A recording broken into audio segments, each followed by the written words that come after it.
Welcome to the zoology class.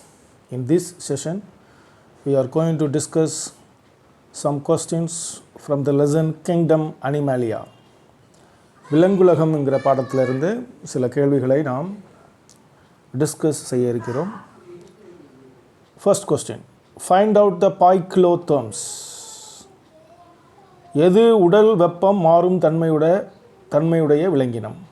பின்வரும் விலங்கினங்கள் 4 கொடுத்துருக்குறாங்க. அதில் எது உடல் வெப்பம் மாறும் தன்மையுடையது? அதாவது பைக்லோதெர்ம்ஸ். பைக்லோதெர்ம்ஸ்னால் animals which are capable of changing their body temperature based on the surrounding temperature. So based on the environment, based on the surrounding temperature, these organisms able to change their body temperature. So such organisms are phyclotherms. Okay.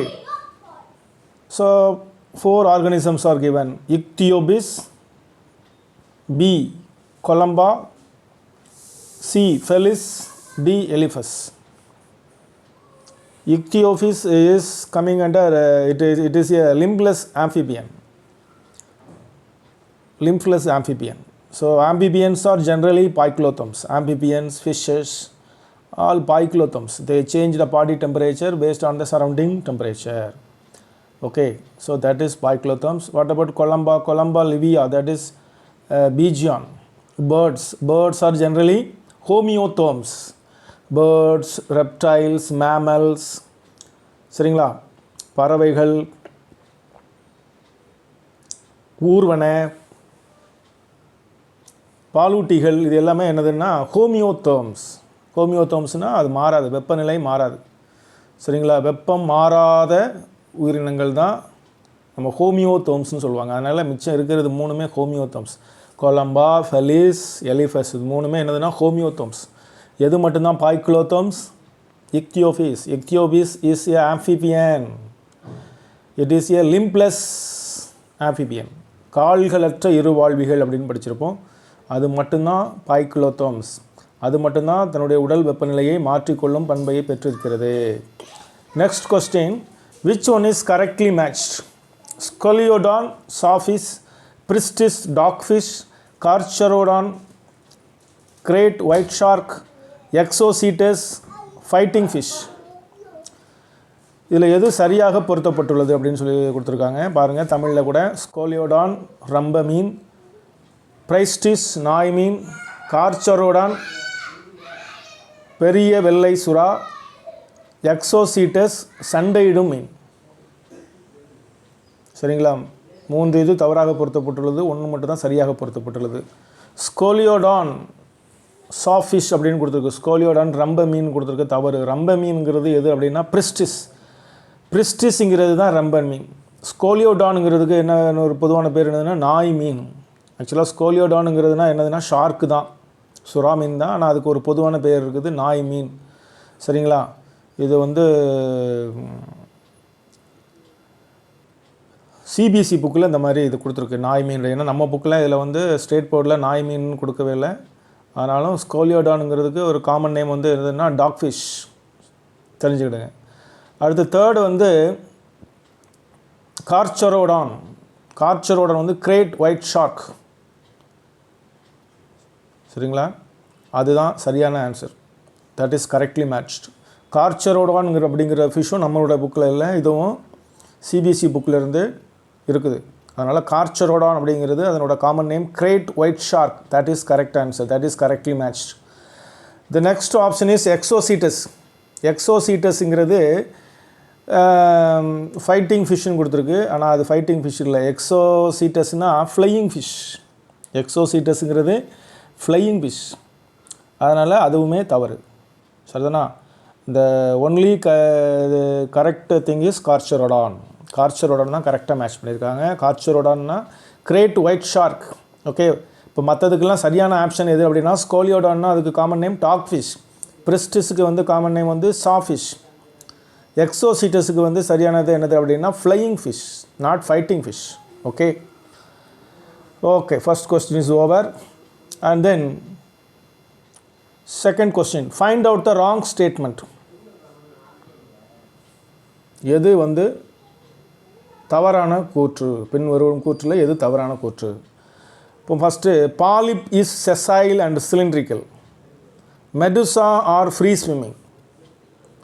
இப்போ இந்த polyp Medusa அப்படின்னா என்னென்னு உங்களுக்கு தெரிஞ்சிருக்கணும் இல்லையா? Hydra அப்படிங்கிற ஒரு organism, நிடேரியாங்கிற ஃபைலத்தில் வரக்கூடிய ஹைட்ராங்கிற ஆர்கானிசம்ஸ் 2 ஃபார்மில் இருக்கும். பாலிப்புங்கிற ஃபார்ம்லையும் இருக்கும், மெடுசாங்கிற ஃபார்ம்லையும் இருக்கும்.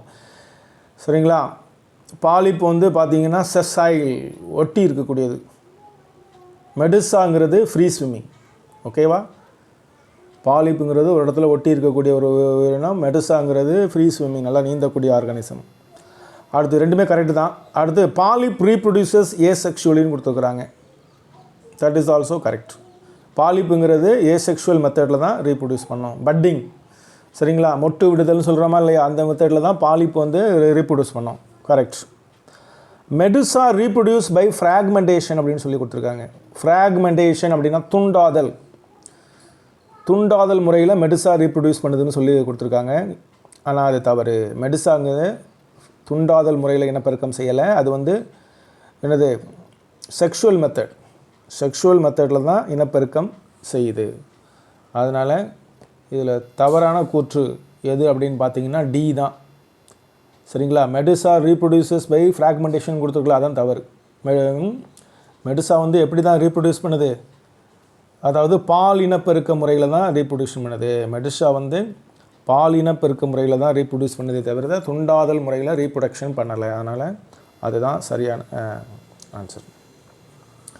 Sponges are multicellular and exhibit cellular level of organization, tissue level of organization, organ level of organization, organ system level of organization. Sponges வந்து ஒரு பல செல் உயிரி. அடுத்து அது மட்டும் இல்லை, அதுக்கு என்னென்ன பண்புகள் இருக்குன்னா இது 4 இல்லை. செல்லுலர் ஆர்கனைசேஷன்னா செல் அளவிலான கட்டமைப்பு, அடுத்து திசு அளவிலான கட்டமைப்பு, அடுத்து உறுப்பு அளவிலான கட்டமைப்பு, அடுத்து உறுப்பு மண்டல அளவிலான கட்டமைப்பு. எந்த கட்டமைப்பு இந்த உயிரினத்தில் இருக்குது? சரிங்களா? நல்லா கவனிச்சுக்கிடுங்க. ஸ்பாஞ்சஸ் வந்து ஒரு பல செல் உயிரி. பல செல் உயிரினா அங்கே திசுக்கள் உருவாகி இருக்கணும். ஆனால் அங்கே திசுக்கள் உருவாகலை. ஸ்பாஞ்சஸை பொறுத்தளவில் பல செல்களாக இருந்தாலும் அங்கே டிஷ்யூ ஃபார்ம் ஆகலை. அதனால் அங்கே டிஷ்யூ லெவல் ஆஃப் ஆர்கனைசேஷன் கிடையாது. என்னது தான் அப்படின்னு பார்த்தீங்கன்னா செல்லுலர் லெவல் ஆஃப் ஆர்கனைசேஷன் தான் இருக்குது. சரிங்களா? அது ஒரு பல செல் உயிரியாக இருந்தாலும் கூட அதில் இருக்கக்கூடிய கட்டமைப்பு என்ன கட்டமைப்புனா செல்லுலர் லெவல் ஆஃப் ஆர்கனைசேஷன் தான். ஏன்னா ஸ்பாஞ்சஸில் என்ன ஃபார்ம் ஆகலை? டிஷ்யூ ஃபார்ம் ஆகலை, திசுக்கள் ஃபார்ம் ஆகலை. ஓகே. அடுத்து, when any plane passing through the central axis of the body divides the organism into 2 identical halves, it is called dash.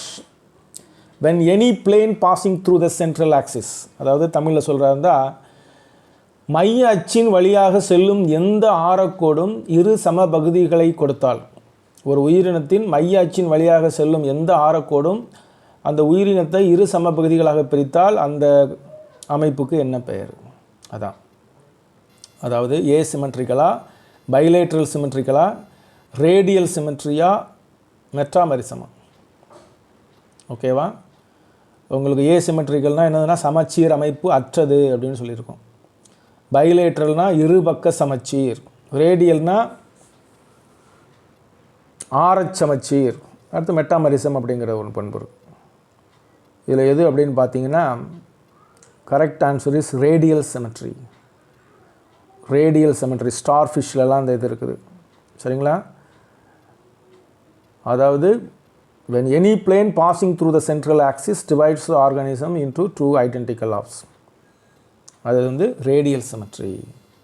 Bilateral சிமெட்ரினா 2 2, அது வந்து என்ன அப்படின்னா மைய அச்சின் வழியாக செல்லும் கோடு உயிரினத்தை இரு சம பகுதிகளாக பிரித்தால் அதான் வந்து பைலேட்ரல், அதாவது இரு சம பிரிவு. இப்போ நம்மளுடைய உடல் எடுத்துக்கிட்டால் கூட நமக்கு என்னதுனா இருக்குது அப்படின்னு பார்த்தீங்கன்னா இரு சம பிரிவு. சரிங்களா? அதாவது பைலேட்ரல் சிமெட்ரி, இருபக்க சமச்சீர் தான் இருக்குது. நமக்கு இருபக்க சமச்சீர் தான். நம்ம உடலை 2 பகுதிகளாக பிரித்தால் அப்படியே ஈக்குவலாக இருக்கும். அதுமாதிரி பூச்சிகள் எடுத்துக்கிட்டோம்னா நிறையா உயிரினங்களில் என்ன தான் இருக்குன்னா இருபக்க சமச்சீர். சரிங்களா? ஆனால் இப்போ நமக்கு கேள்வி என்ன அப்படின்னா மையாச்சின் வழியாக செல்லும் எந்த ஆரக்கோடும் இரு சமபகுதிகளாக பிரிச்சிச்சுன்னா அதுக்கு பேர் வந்து என்னதுன்னா ரேடியல் சிமெட்ரி, ஆர சமச்சீர் அமைப்பு. சரிங்களா? சி தான் option C is correct answer. ஆர்ஹெச் சமச்சீர். அடுத்து which of the following are coelomata? பின்வரும் உயிரினங்களில் எவை உடற்குழி உடையவை? உடற்குழி உடையவை எவை? First Taenia and Fasciola, B Ascaris and Wuchereria, Nereis and Hirudinaria, next Ancylostoma. சரிங்களா? இப்போ டீனியா அப்படிங்கிறதுலாம் எது அப்படின்னா, டீனியா ஃபேசியோலாம் பிளாட்டிஹெல்மித்தஸில் வர்றது. பிளாட்டிஹெல்மித்தஸில் சீலமே கிடையாது. அதனால் அதெல்லாம் வந்து ஏசிலோமேட்டா. அஸ்காரிஸ் உச்சரேரியெலாம் பார்த்தீங்கன்னா எதில் வருதுன்னா, உச்சரேரியாலாம் ஆஸ்கல்மித்தஸ். ஆஸ்கல்மித்தஸ் வந்து சீடோசோலோமேட்டா. சீடோசீலோமேட்டா அதில் வந்து ஒரு உண்மையான ஒரு உடற்குழி கிடையாது. அதனால் அதுவும் சீலோமேட்டா கிடையாது. ஏன்னா அதில் வந்து சீடோசீலோமேட்டானா என்னது, ஃபால்ஸு சீலம் இஸ் தேர். அஸ்காரிஸ்லாம் ஃபால்ஸு சீலம் இஸ் தேர். அடுத்து நீரிஸ் அண்ட் ஹிருடினேரியா, அதில் சீலம் இஸ் தேர். அதனால் அதுதான் சீலோமேட்டா. நீரிஸ் ஹிருடினேரியா தான் சீலோமேட்டா. ஆன்சிலோஸ்டோமாங்கிறது என்னது அப்படின்னா, அதுவும் எதில் வருது அப்படின்னா அந்த அஸ்காரிஸோடு சேர்ந்தது தான். அதாவது எதில் வருது, பிளாட்டிஹெல்மித்தஸில் வருது. ஆஸ்கெல்மித்தஸில் வருது. ஆஸ்கெல்மித்தஸும் எதுவும் அப்படி எதில் வருது அப்படின்னா இது சீடோசீலோமேட்டாவில் தான் வருது. அதனால் சீலோமேட்டா இதில் வந்து இந்த 4ல் எது சீலோமேட்டா அப்படின்னா நீரிஸ் ஹிருடினேரியா அதுதான் வந்து சீலோமேட்டா. மற்ற எல்லாத்துலேயுமே சீலம் இல்லை. ஃபஸ்ட் இதில் சீலமே இல்லை. செகண்ட் இது பியில் வந்து சீலம் இருக்குது. ஆனால் என்ன சீலம், சீடோசீலம். அதே மாதிரி டியிலையும் என்னது தான், சீடோசீலம் தான். ஓகே, ஸோ இந்த correct answer is C, Nereis and Hirudinaria. In which of the following closed circulatory system is there? சரிங்களா?